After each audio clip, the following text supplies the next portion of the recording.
It's 5 p.m. here in Lagos, Nigeria. Time for the world today. Here's what's coming up within the hour.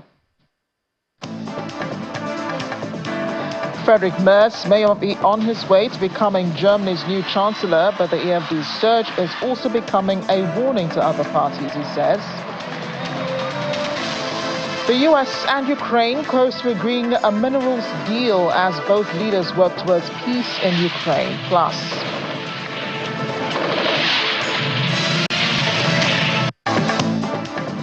the Israeli Prime Minister Benjamin Netanyahu prepares to resume fighting against Hamas after the group accused it of endangering the truce deal in recent weeks. The World Today starts now.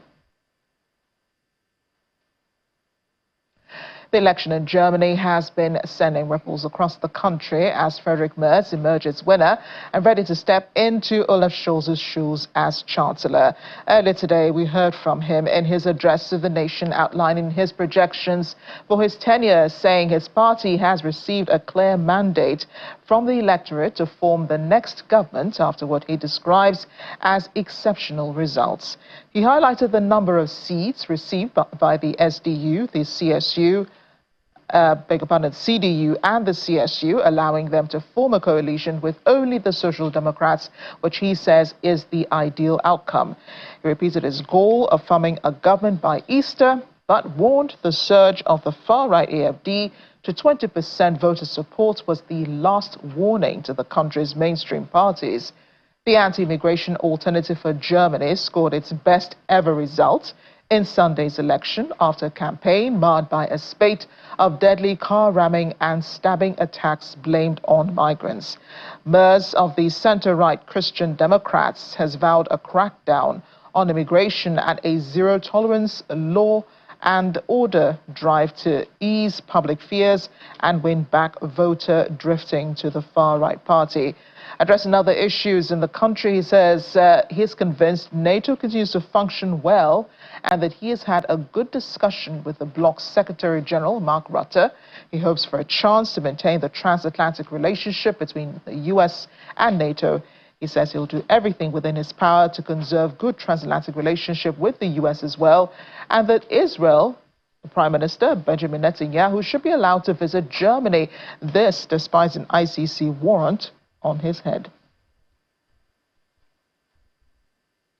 Speaking of forming a new coalition government in Germany, the incoming chancellor faces the tricky task of forming that coalition by Easter, the deadline he's given himself. The job, however, begins today.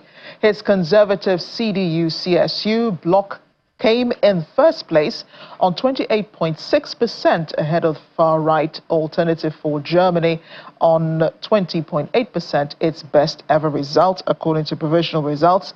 He now has to negotiate with Chancellor Scholz's center-left Social Democrats to form a coalition in talks that are likely to take months now, following a bruising campaign that highlighted the policy differences between the two.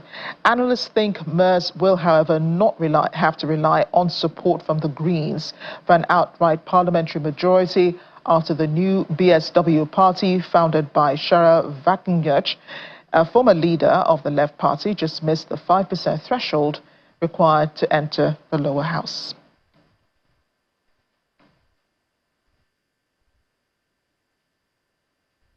As we've been mentioning, the Alternative for Germany has hailed its historic result in the German election, its best ever so far, after securing 20.8% of votes and cementing its position as the second strongest party in the country.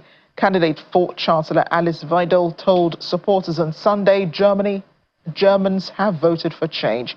She had predicted that Merz would struggle to form a coalition and that fresh elections might come sooner than expected. The CDU is looking for a strong mandate to a coalition with a single other party.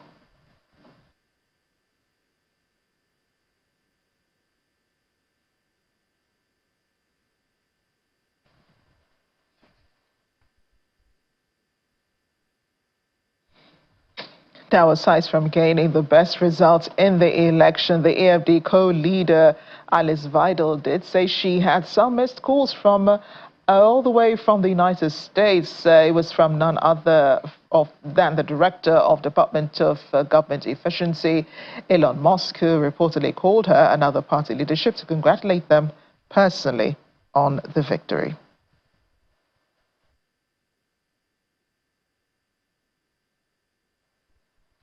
We'll be back to discuss the election in Germany just a little later. Moving on to Ukraine, the U.S. and the country are set to be close now to agreeing a minerals deal, according to a sector Ukraine official. Deputy Prime Minister Ola Stefanishyna says the negotiations have been constructive, with nearly all key details finalized. The Ukrainian president later said he hopes the war can end this year, adding that it has been difficult for the whole nation. Incidentally, today is the third anniversary since the war began, and the UK announced sanctions against Russia and North Korea, targeting producers and suppliers of machine tools and electronics for Russia's military. Then North Korean Defense Minister No Kwang-chol and other North Korean officials complicit, the UK says, in deploying over 11,000 forces to Russia. Also facing sanctions are LLC Grant Trader owner Murat Mustafez and his sister Dinara Mustafeva, who the UK says have funneled advanced European technology into Russia. The French president in a few minutes will be holding one of his first talks with U.S. President Donald Trump regarding the situation in Ukraine. It will be the first time both will be meeting, of course, in more than 4 years. It follows Macron's efforts at gathering European leaders in a security summit last week, also to discuss the Ukraine matter.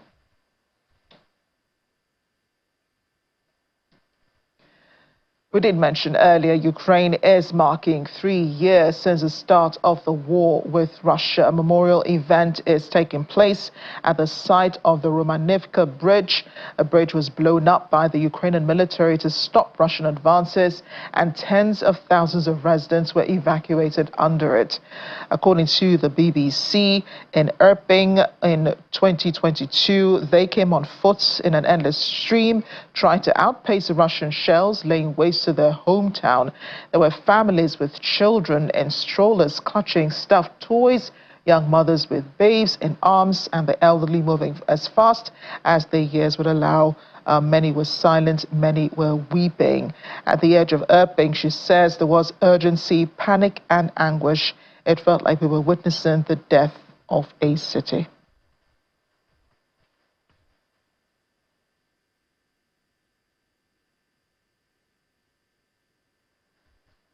Well, staying in Ukraine, the European Commission President Ursula von der Leyen has made her 9th visit to Kyiv since the start of the full-scale invasion to meet with President Volodymyr Zelensky. It comes amidst U.S. attempts to negotiate an end to the war bilaterally with Russia. Ms. von der Leyen arrived in Ukraine by train this morning to mark the 3rd anniversary of the start of the Russian war against the country. And as Donald Trump's big push for negotiations rattles, European allies are stoking fears of a rush deal that could leave the entire continent vulnerable to the Kremlin's expansionism.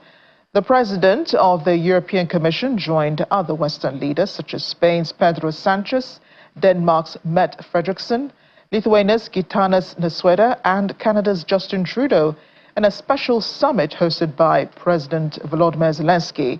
And one by one, they spoke to reaffirm their solidarity with Ukraine under invasion and made new pledges of financial and military support.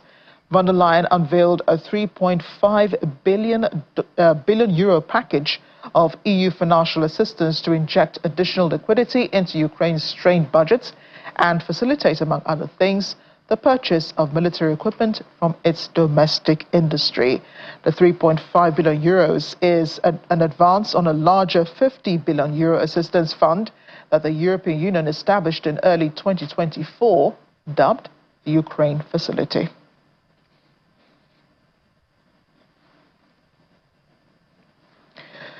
Well, the Russian Foreign Minister Sergei Lavrov says Moscow is open to negotiations on ending the war against Ukraine, but would only halt fighting when a peace settlement suits its interests.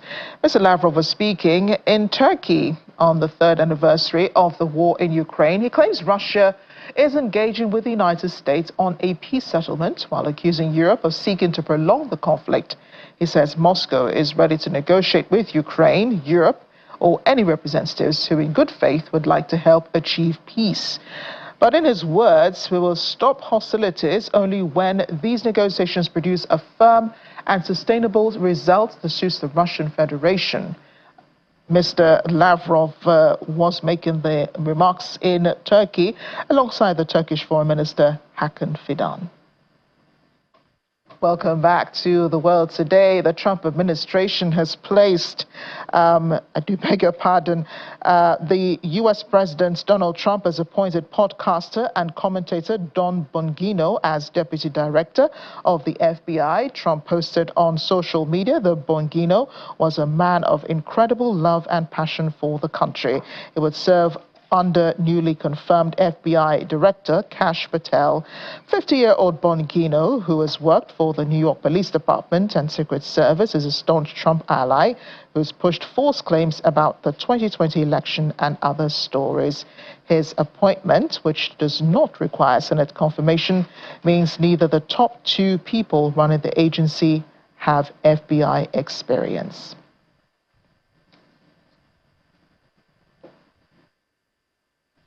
The Trump administration has, however, placed most of the United States Agency for International Development employees on an administrative leave from midnight of Sunday, laying off hundreds of people, in addition to some 4,200 staff who are being placed on leave. At least 1,600 employees are being fired as we speak.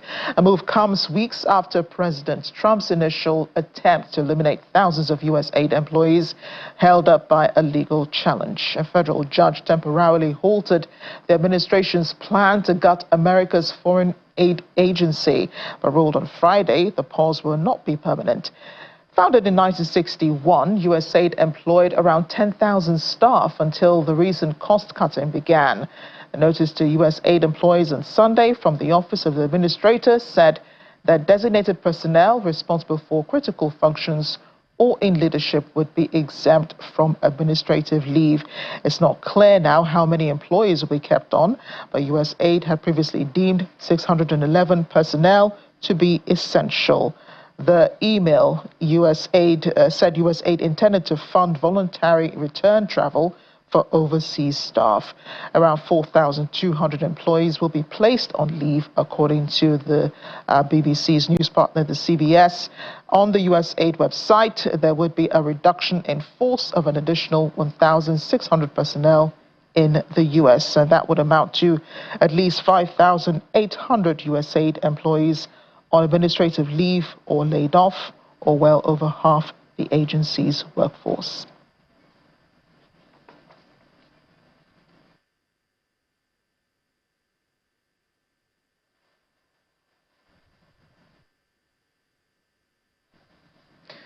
Today is year 3 when Russia invaded Ukraine unannounced.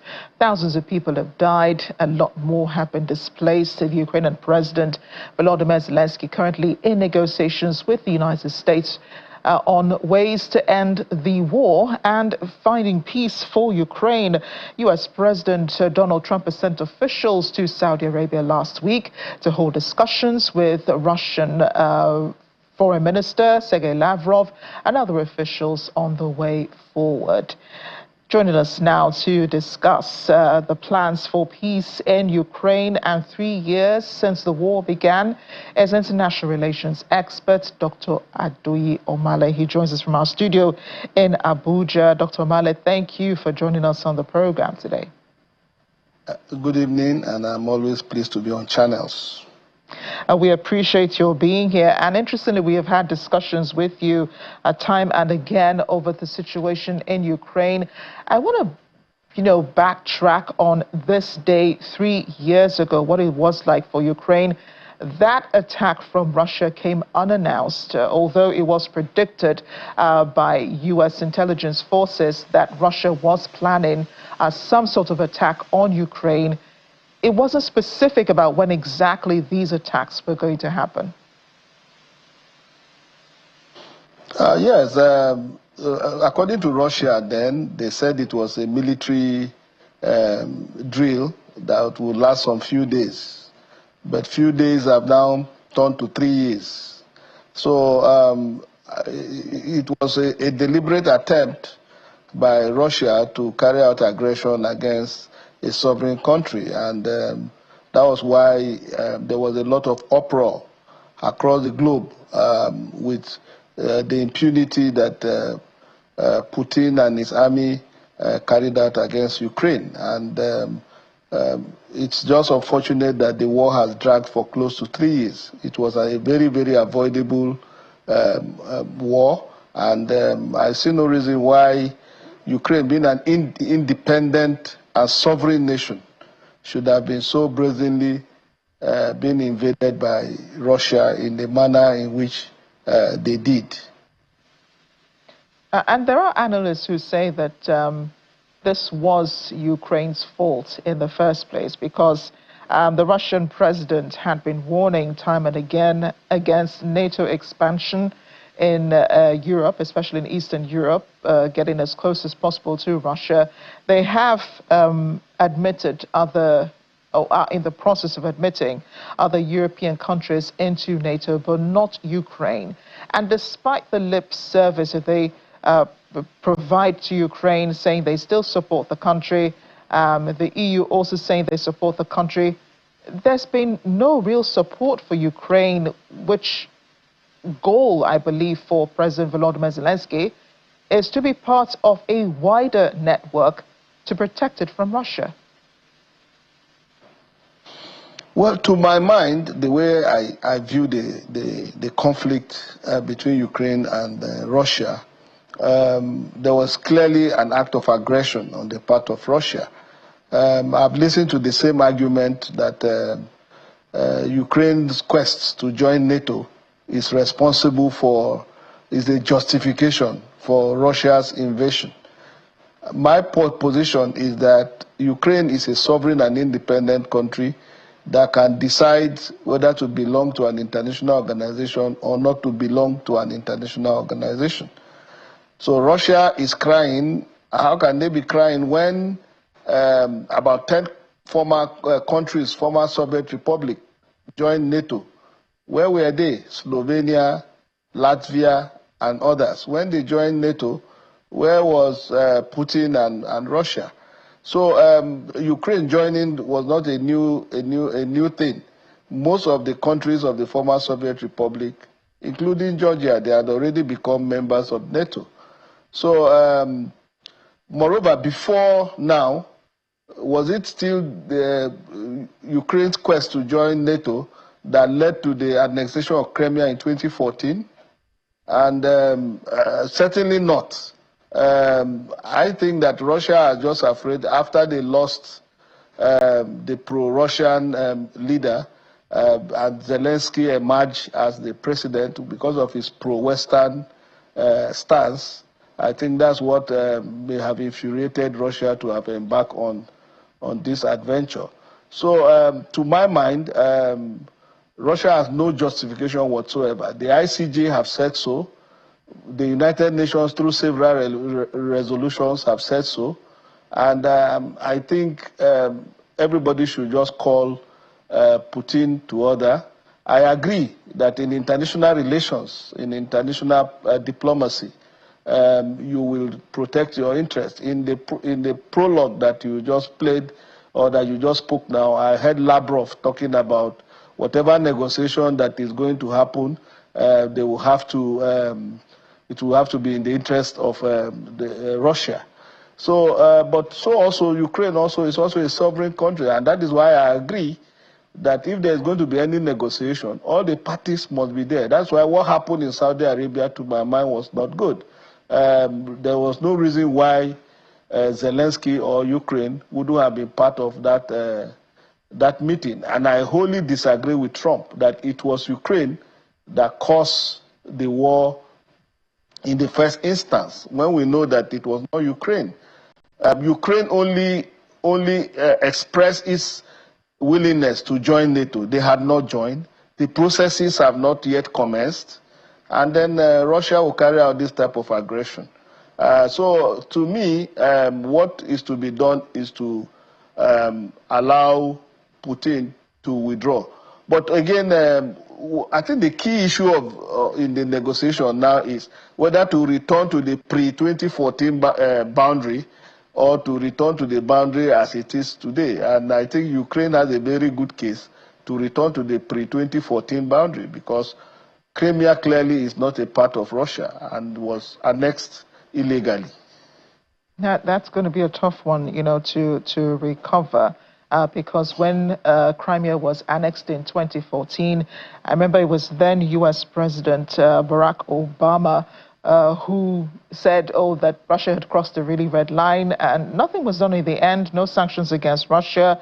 But this is the first time in years that the U.S. government is negotiating with Russia in any form, holding talks, at least under the cover of finding peace for Ukraine.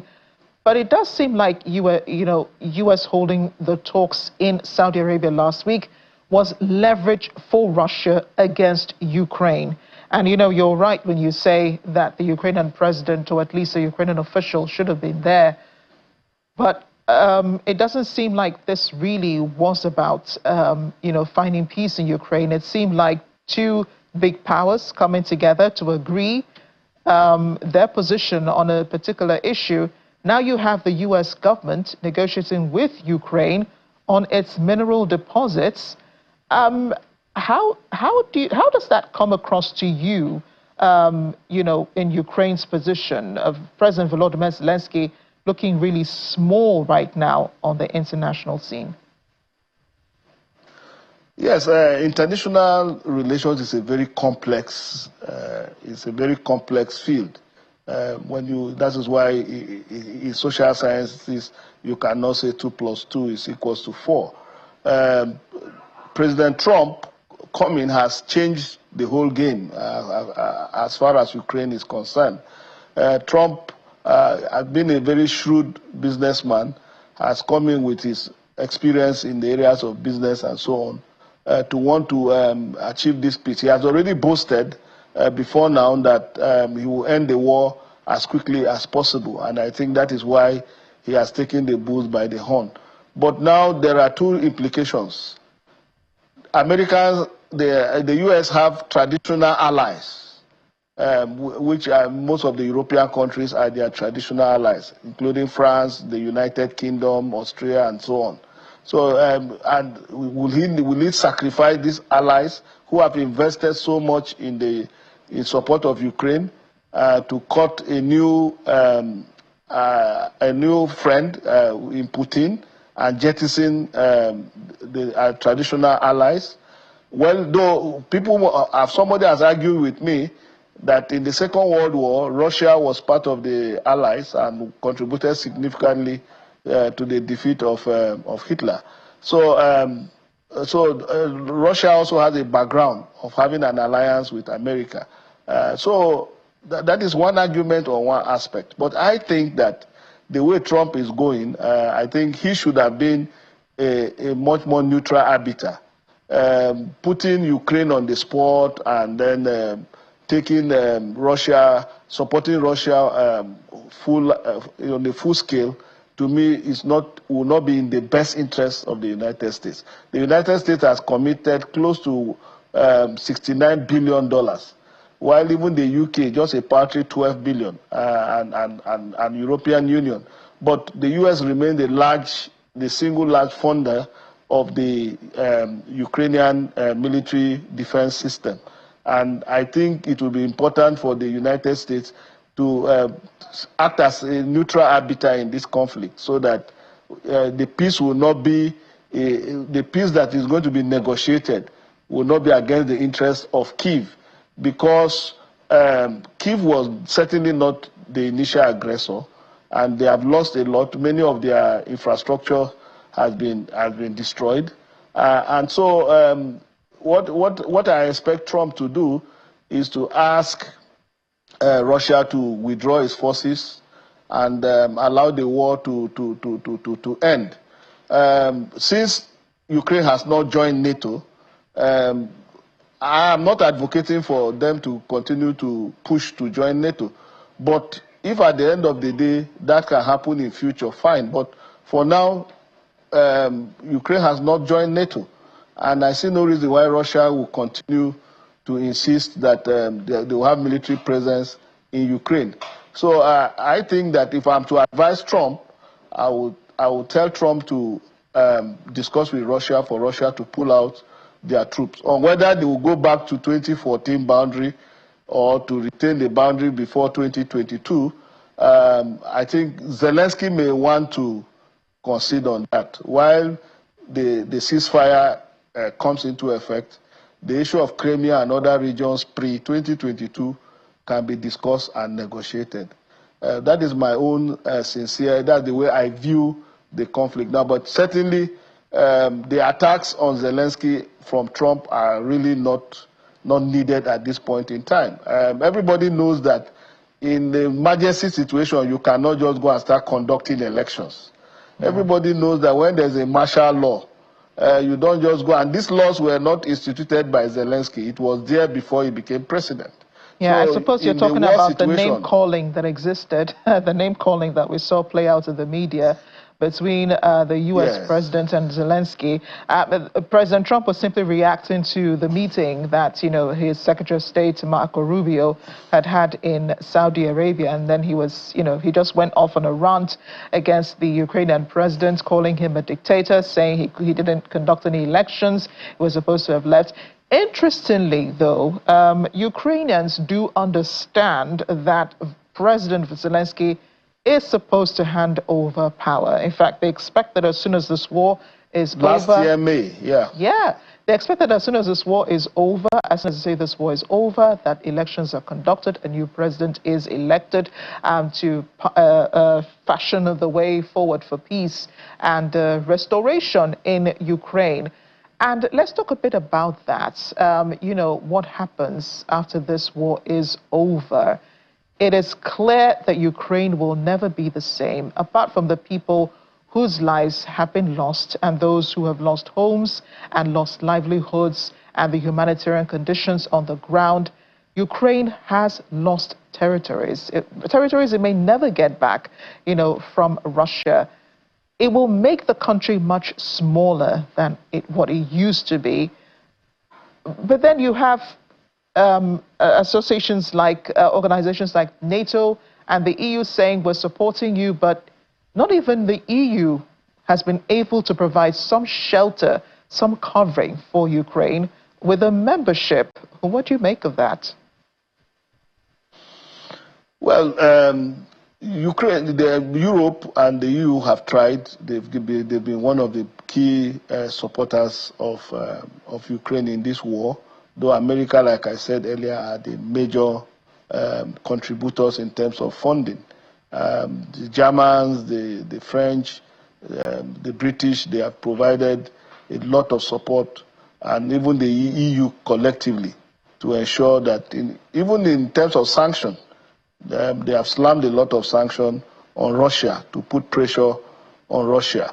But like we said earlier, there still need to be a concerted effort between both the US and their allies, the European Union, to see how pressure can be put on Russia to halt the aggression against Ukraine.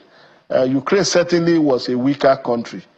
Everybody thought that within some few days or within some few weeks, Ukraine would be overrun. But it has been seen with the support of the US and the European Union, Russia has seen that it was not going to be as easy as they thought initially. Even with the support of North Korea contributing close to 11,000 forces to support Russia, it is seen that the war has dragged and only God knows when it is going to end. But the good thing, just like you have said, is that there's now a renewed effort to end the war. And that renewed effort must be seen to, the only way the negotiation can lead to any fruitful end is to ensure that all the parties involved, we have a win-win situation for all the parties involved. Ukraine must not be vilified and unnecessarily put on the spot so as to make her look as if Ukraine was the aggressor. The aggressor was certainly not Ukraine. The aggressor was certainly Russia. And I also join others who do not want to share that narrative, because the narrative is being colored, is being tainted at this point in time to make it look as if Ukraine started the war and Ukraine should be blamed for the war that is happening.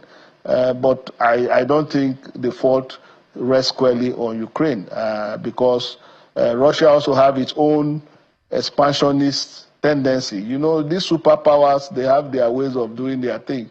And you can't call, both of them, you can't call a kettle a kettle black.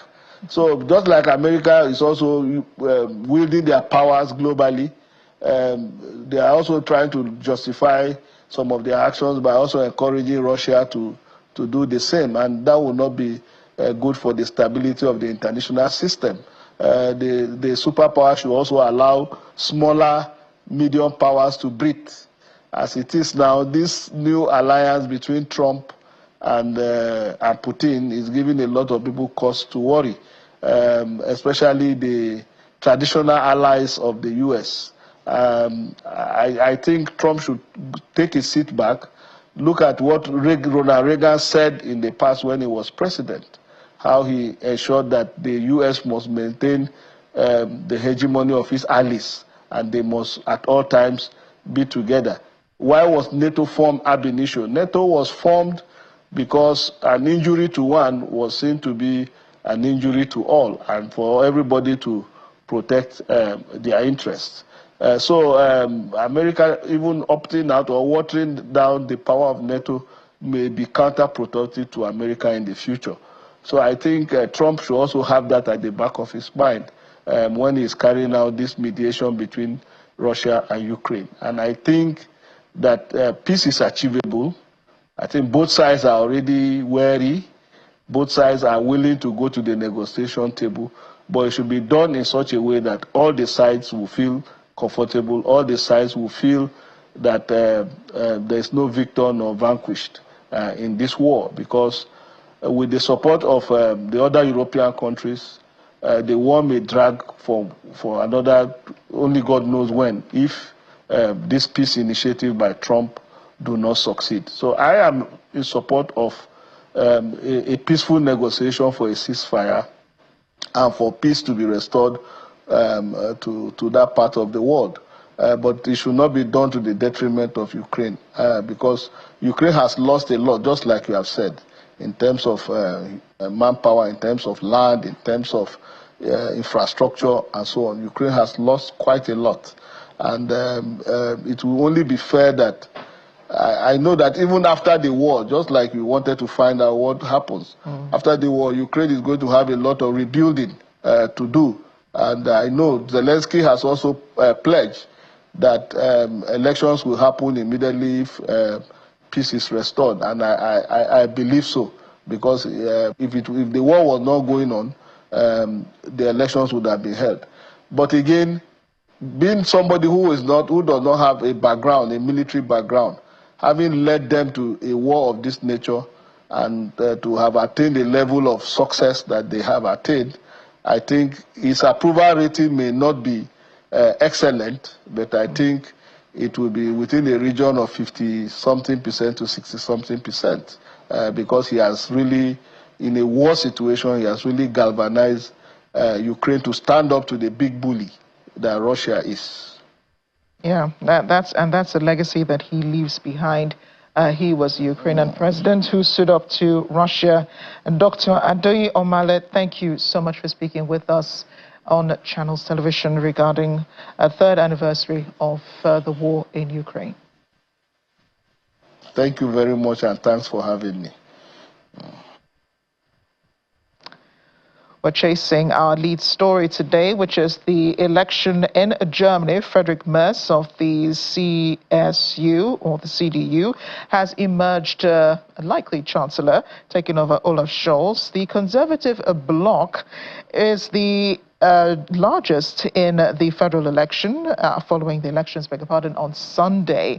Now, ahead of the far-right AFD, it did, let's discuss some more on this. The DW's Thomas Sparrow joins us now from Berlin. Thomas, what were the main takeaways from the election on Sunday?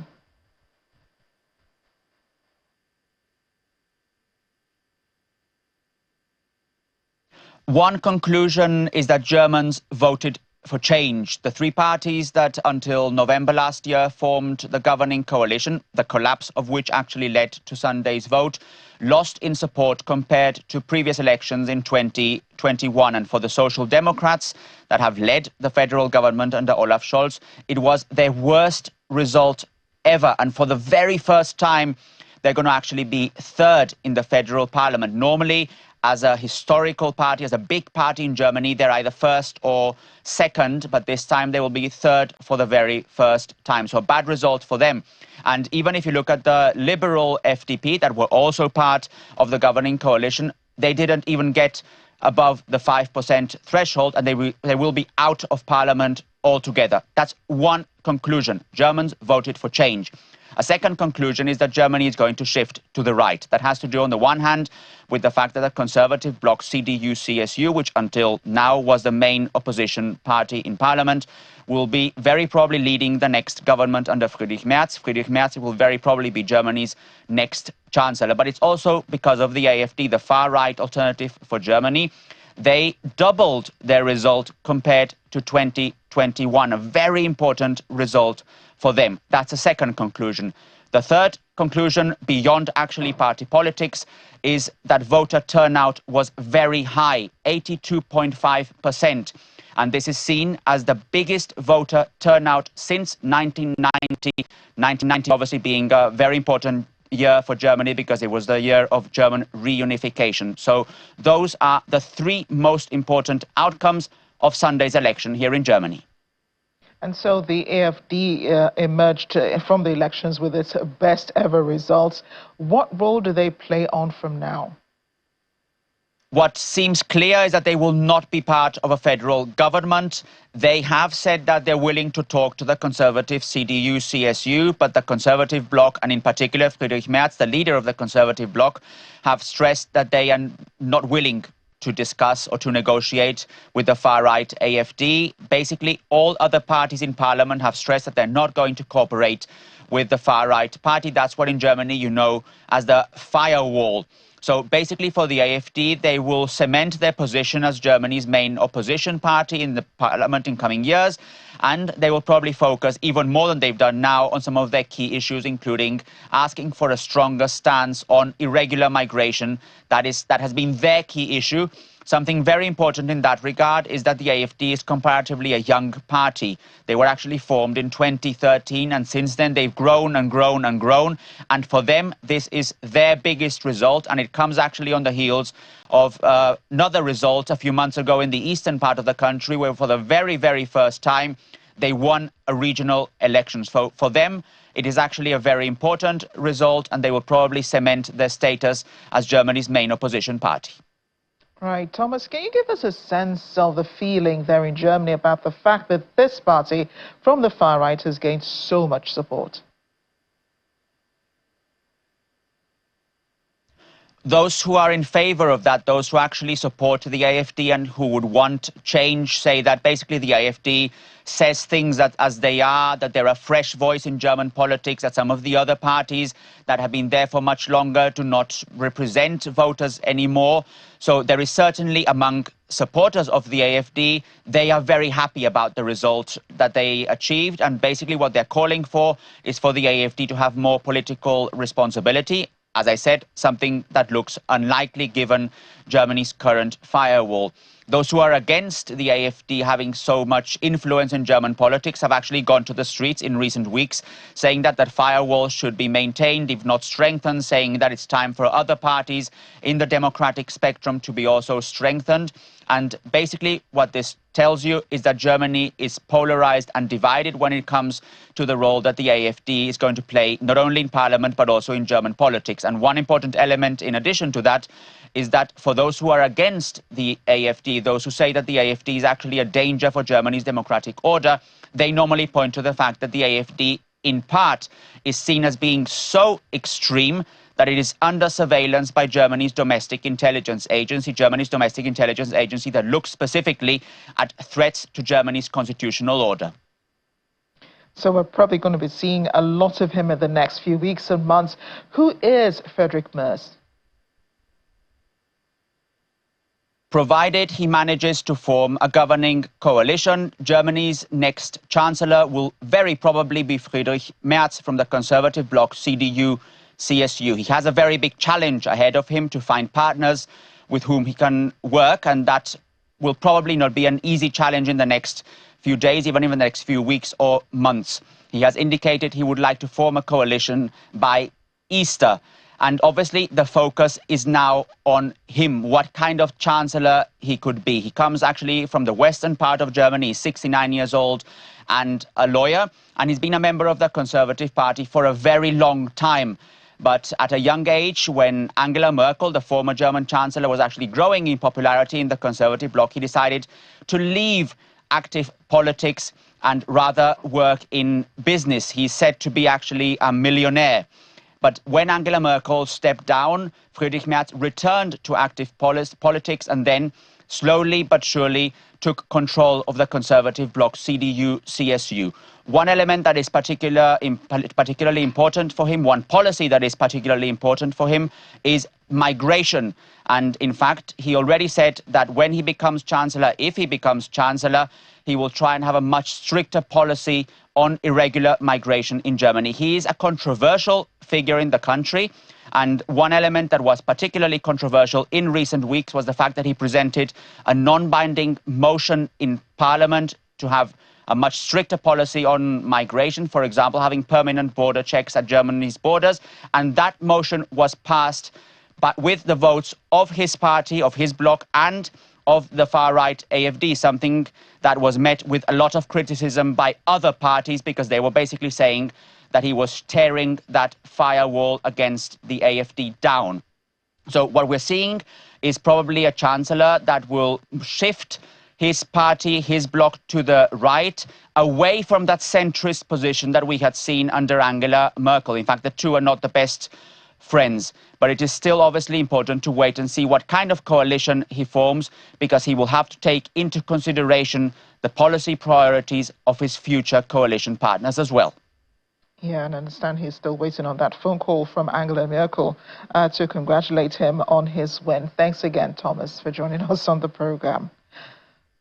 Welcome back. Pope Francis is said to be resting, even though he remains critical with respiratory and kidney problems. Just more than a week after being admitted to hospital, the Vatican says the night went well. The Pope slept and is resting, according to the statement. Many sources in the Vatican, though, say the Pope is in good humor. He's eating normally, a slightly more upbeat message that they've been giving over the past weekend, following his sudden breathing difficulties on Saturday.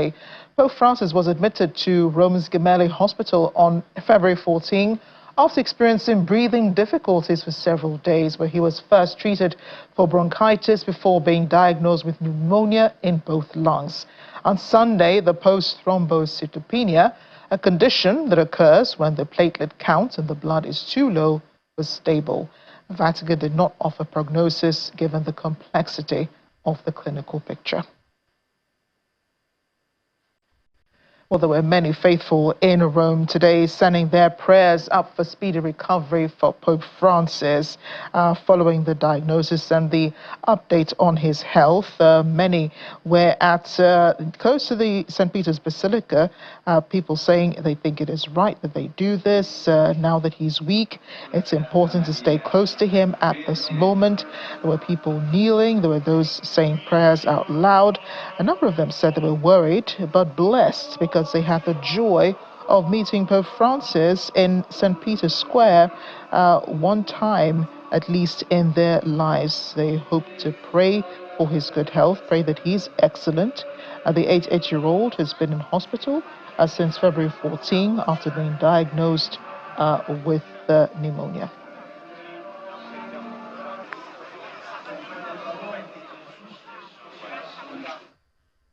India and the UK restarted free trade talks nearly a year after negotiations were paused ahead of general elections in both countries.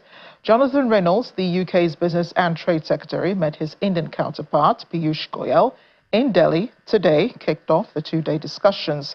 The talks will be focusing on advancing the negotiations and ensuring that the deal is balanced, ambitious and mutually beneficial.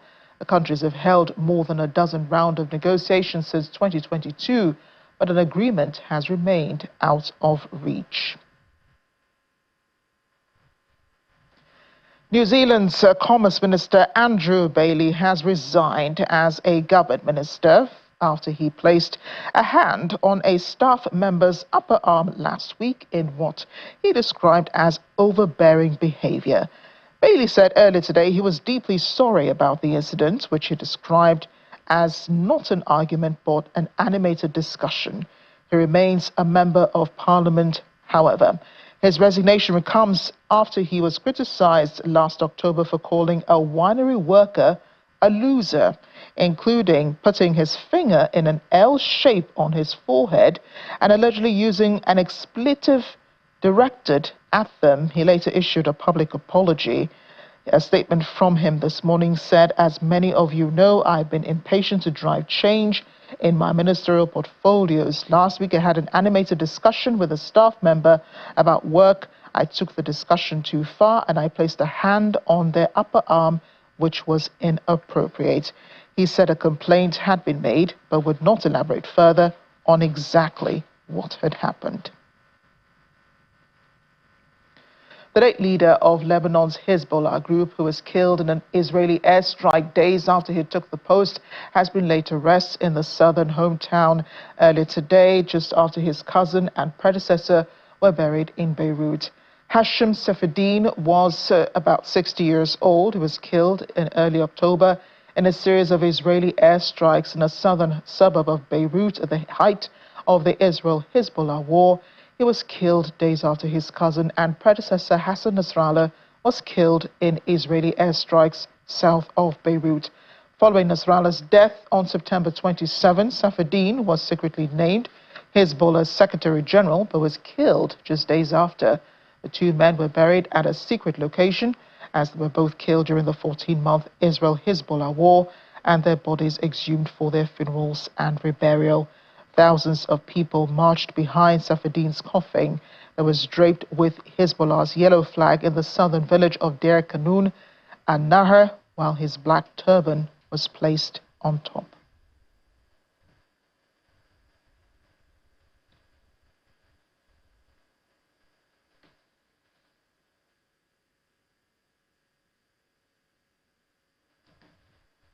In the meantime, the Israeli army is ready to resume intensive fighting in the Gaza Strip at any moment. Operational plans for this have already been made, and the ultimate goal is to defeat the radical Palestinian movement Hamas.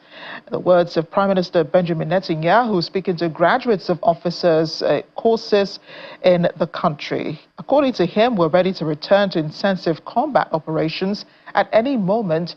Operational plans have already been developed. Prime Minister Netanyahu stressed that the main goals of the operation in Gaza remain unchanged. That's the return of every single hostage held there and the complete defeat of Hamas. Victory, victory, and only defeat. And only victory, he says, noting that it can be achieved through negotiations, but it can also be achieved in other ways. From the beginning of the war, I believe that a combination of military and political pressure would lead to the return of our kidnapped people, and indeed our heroic fighters have exerted military pressure on Hamas, including recently. This pressure, this true build-up, along with the decisive statements by President Trump, have led to the release of the hostages in recent weeks. I promise you we will not give up on the task of bringing everyone home without exception.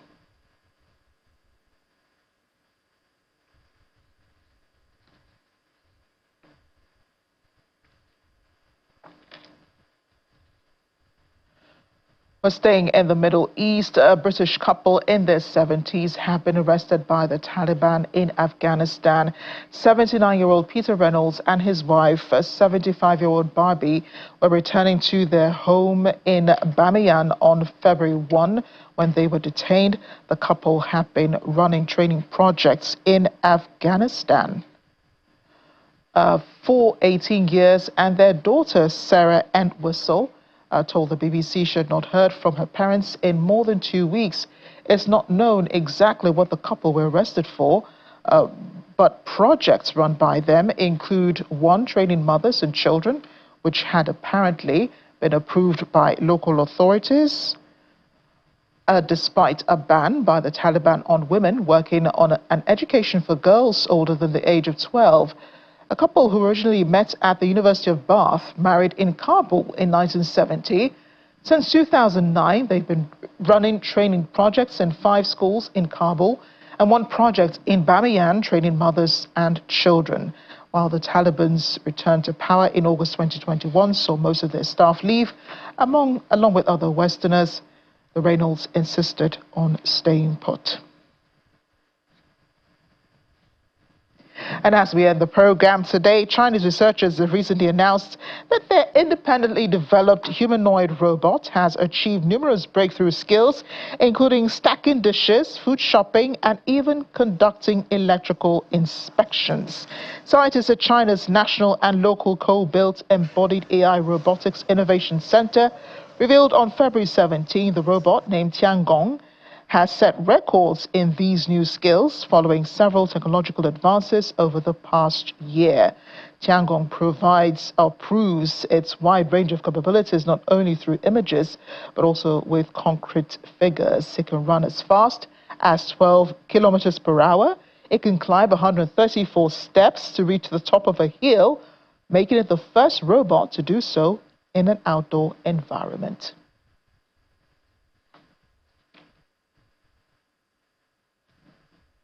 They keep pushing the envelope with science. Thanks for watching The World Today. I'm Amarachi Ubani.